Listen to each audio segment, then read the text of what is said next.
Thank you very much. Good evening. Some of you may have noticed that my last name is Nutt. And if you did, you are forgiven for wondering how a nut managed to end up in a war zone. I actually was offered right out of medical school and accepted a volunteer contract to work with UNICEF in war-torn Somalia that was worth $1. And you see, I had to be paid this dollar in the event that the UN needed to issue an evacuation order so that I would be covered. I was, after all, heading into one of the world's most dangerous places. And by now, some of you may be asking yourselves, and I just want to reassure you that I did get half the money up front. But you see, this is how, with 50 cents in my pocket, I ended up in Baidoa, Somalia. Journalists called it the City of Death. And they called it the City of Death because 300,000 people had lost their lives there. 300,000 people, mostly as a result of war-related famine and disease.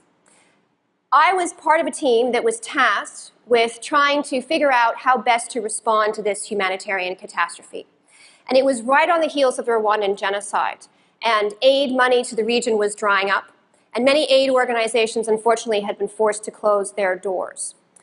And so the question that I was asked to specifically help answer, which is one that aid workers ask themselves in war zones the world over, is what the hell do we do now?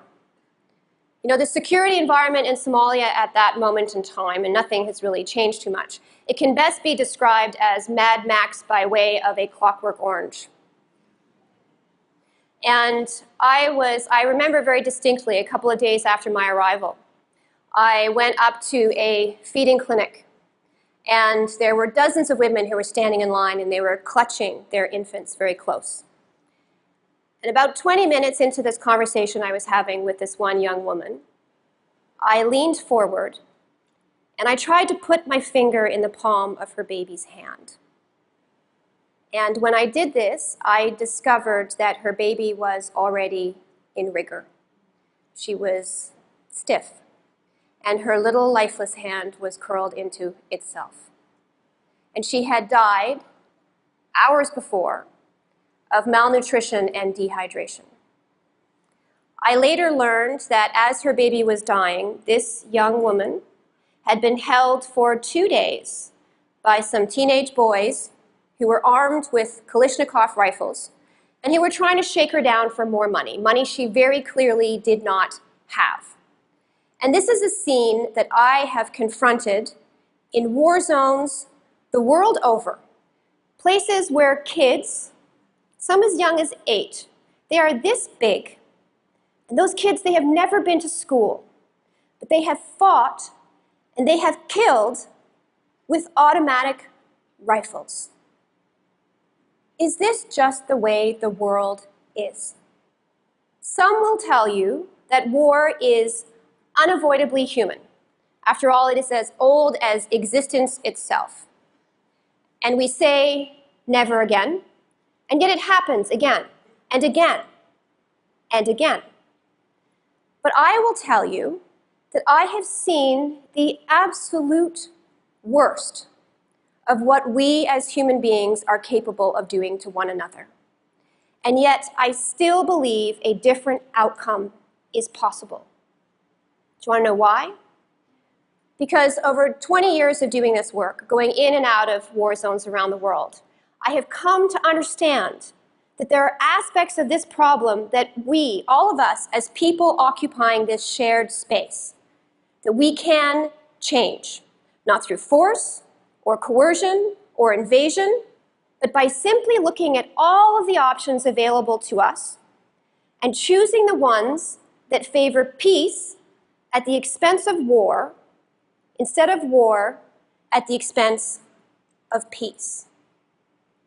How so? Well, I want you to consider this.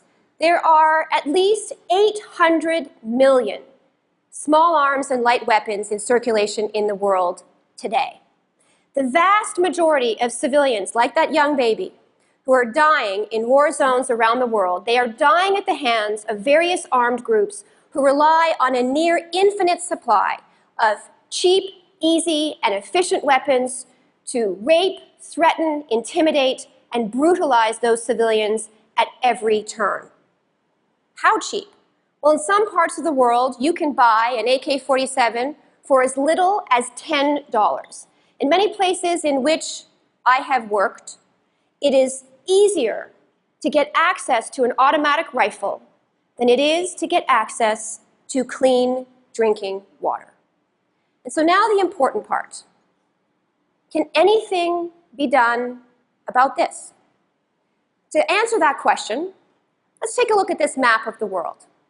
And now let's add in all of the countries that are currently at war and the number of people who have either died or been displaced as a result of that violence. It is a staggering number, more than 40 million people.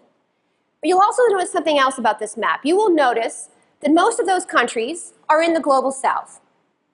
Now let's look at the countries that are the world's top 20 exporters of small arms in the world. And what do we notice? Well, you see them in green. You will notice that those are mostly countries in the global north, primarily Western countries. So what does this tell us? This tells us that most of the people who are dying in war are living in poor countries, and yet most of the people who are profiting from war are living in rich countries. People like you and me. And then what if we go beyond small arms for a second? What if we look at all weapons in circulation in the world? Who does the biggest business? Well, roughly 80% of those weapons come from none other than the 5 permanent members of the United Nations Security Council plus Germany. It's shocking, isn't it? Now, some of you might be saying at this moment in time, oh yeah, but okay, hang on a second there, Nutt. Grade school was spectacular for me. It was really a wonderful experience. But you might be saying to yourselves, you know, all of these weapons in war zones, they're not a cause, but an effect of the violence that plagues them each and every single day. You know, places like Iraq and Afghanistan, where they need these weapons to be able to maintain law and order, promote peace and security, to combat terror groups, and surely this is a good thing. So let's take a look at that assumption for just one moment, because you see there has been a boom in the small arms trade since the start of the war on terror. In fact, it is a business that has grown threefold over the past 15 years. And now let's compare that to the number of people who have directly died in armed conflict around the world in that same period. And what do you notice? Well, you notice that in fact that also goes up roughly 3- to 4-fold. They basically go up and end at the same point. Now, we can have a circular argument here about whether this increase in fatalities is a response to the increase in small arms or the other way around. But here's what we should really take away from this.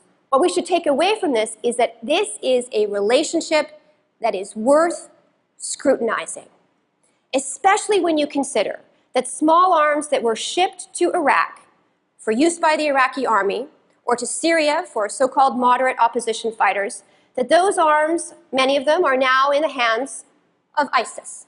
Or when you consider that arms that were shipped to Libya are now actively drifting across the Sahel and ending up with groups like Boko Haram and Al-Qaeda and other militant groups. And therein lies the problem. Because you see, small arms anywhere are a menace everywhere, because their first stop is rarely their last. Spending on war per person per year now amounts to about $249. $249 per person, which is roughly 12 times what we spend on foreign aid, money that is used to educate and vaccinate children and combat malnutrition in the global south. But we can shift that balance. How do we do this? Well, it is essentially a problem of both supply and demand, so we can tackle it from both sides. On the supply side, we can push our governments to adopt international arms transparency mechanisms like the Arms Trade Treaty, which makes it so that rich countries have to be more accountable for where their arms are going and what their arms might be used for. Here in the United States, the largest arms exporting country in the world, by far, President Obama has rightly signed the Arms Trade Treaty, but none of it takes effect. It isn't binding until it is approved and ratified by the Senate. This is where we need to make our voices heard. You know, the curbing of small arms, it's not going to solve the problem of war. Increased control mechanisms won't solve that problem, but it's an important step in the right direction. And it's up to all of us who live in those rich countries to make change here.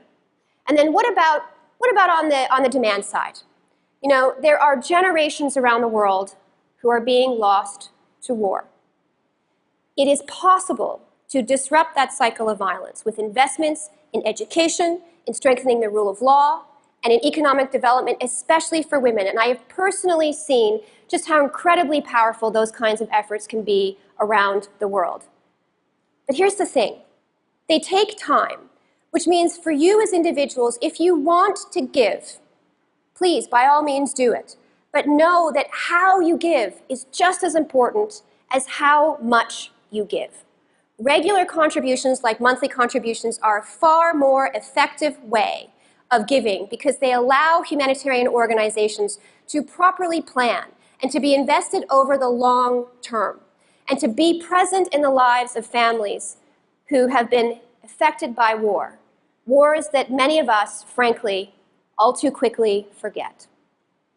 When I first got on that plane for Somalia as a young doctor, I had no idea what it means to live with war. But I can tell you that I know what it means now.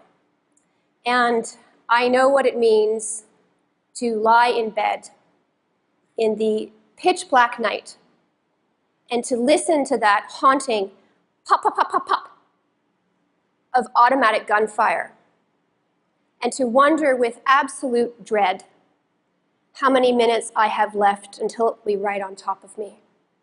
And I can tell you that it is a terrifying and agonizing fear. And it is one that millions of people around the world are forced to confront each and every single day, especially children. Over the years of doing this work, unfortunately, war has killed far too many people close to me. And on at least a couple of occasions, war has very nearly killed me as well.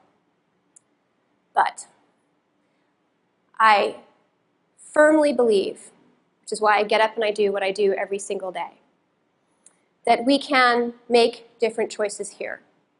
Because you see, war is ours as human beings. We buy it, sell it, spread it, and wage it. We are therefore not powerless to solve it. On the contrary, we are the only ones who can. Thank you very much, and I want to wish you the greatest success.